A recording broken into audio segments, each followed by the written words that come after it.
এই খাওয়া দাওয়া আপনি কিভাবে করেন? পা দিয়ে চামচ দিয়ে। পা দিয়ে চামচ দিয়ে খাইতে পারেন? এখন কমই খাই, বউ খাইয়ে দেয়, কারণ আমি নিজে খেলে নাকি ওর কষ্ট হয়।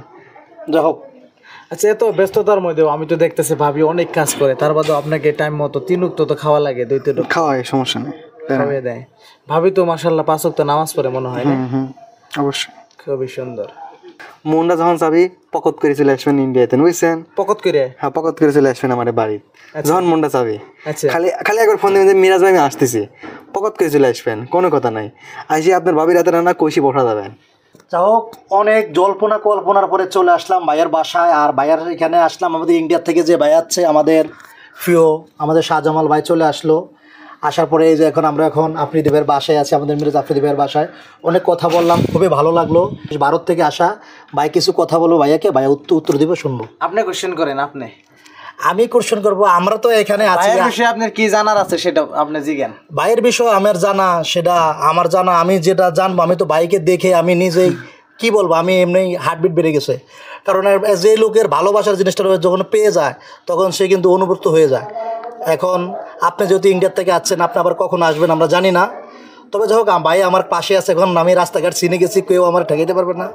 এখন আমি যখন খুশি আসতে পারবো। এখন কথা হইলো, আপনি আসছেন, আমার একটা ভাই আছে ইন্ডিয়া থেকে। তো এই যা হোক, এখন ভাইয়ের যেহেতু ইন্ডিয়াতে আছে, আপনি ভাইয়ের বিষয়ে কিছু একটা বলেন। আচ্ছা ভাই, আপনি যে রাস্তাঘাটে চলেন আপনার অসুবিধা হয় না?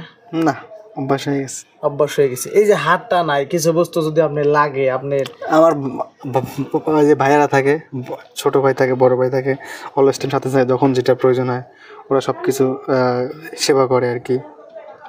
সবসময় সাথে থাকে আর কি। এই খাওয়া দাওয়া আপনি কিভাবে করেন? পা দিয়ে চামচ দিয়ে। পা দিয়ে চামচ দিয়ে খাইতে পারেন? এখন কমই খাই, বউ খাইয়ে দেয়, কারণ আমি নিজে খেলে নাকি ওর কষ্ট হয়। যাই হোক, আচ্ছা এত ব্যস্ততার মধ্যেও আমি তো দেখতেছি ভাবি অনেক কাজ করে, তার বাদেও আপনাকে টাইম মতো 3 ওয়াক্ত তো খাওয়া লাগে, 2 ওয়াক্ত খাওয়ায়, সমস্যা নেই, খাওয়াই দেয়। ভাবি তো মাশাআল্লাহ 5 ওয়াক্ত নামাজ পড়ে মনে হয় না? অবশ্যই। খুবই সুন্দর। যাক, মানে কি কব, খুব ভালো লাগতেছে যে এই বিচারা মানে সেই ইন্ডিয়াতে চলে আসে আমার ঘরে পাবনার মানুষের সাথে দেখা করার জন্য। আচ্ছা, আপনার কাছে কেমন লাগছে মানে পাবনা জেলাটা, পাবনার মানুষগুলি কীরকম? হ্যাঁ, আমি তো আইয়া অনেক ভালো লাগছে। আমি এখানে আইয়া আপনার সাথে মিট করলাম, আরো রাস্তাঘাটে অনেক মানুষের সাথে দেখা হইলো, অনেকই ভালো লাগছে ভাই। যাক, আলহামদুলিল্লাহ। একখান কথা কই শুনেন, মুন্ডা যখন যাবি পকত করে চলে আসবেন ইন্ডিয়াতে, বুঝছেন? পকত করে? হ্যাঁ, পকত করে চলে আসবেন আমার বাড়িতে। যখন মুন্ডা যাবি আচ্ছা, খালি একবার ফোন দিবেন যে মিরাজ ভাই আমি আসতেছি, পকত করে চলে আসবেন, কোনো কথা নাই। আইসি আপনার ভাবির হাতে রান্না কইসি বসা যাবেন। আচ্ছা, কইসা বসাইছি কিন্তু আজকে গাই ছাঁচা কথাই ভাবি রাখছে, খুবই টেস্ট করে খাইছি। এই যে ভাই যেটা বাসা বললো, এটা পাবনিয়া বাসা কয় না? পাবনার বাসা। তো আপনারা ভিডিওগুলো যথেষ্ট শেয়ার করবেন। আজকের জন্য এত হানি, ধন্যবাদ।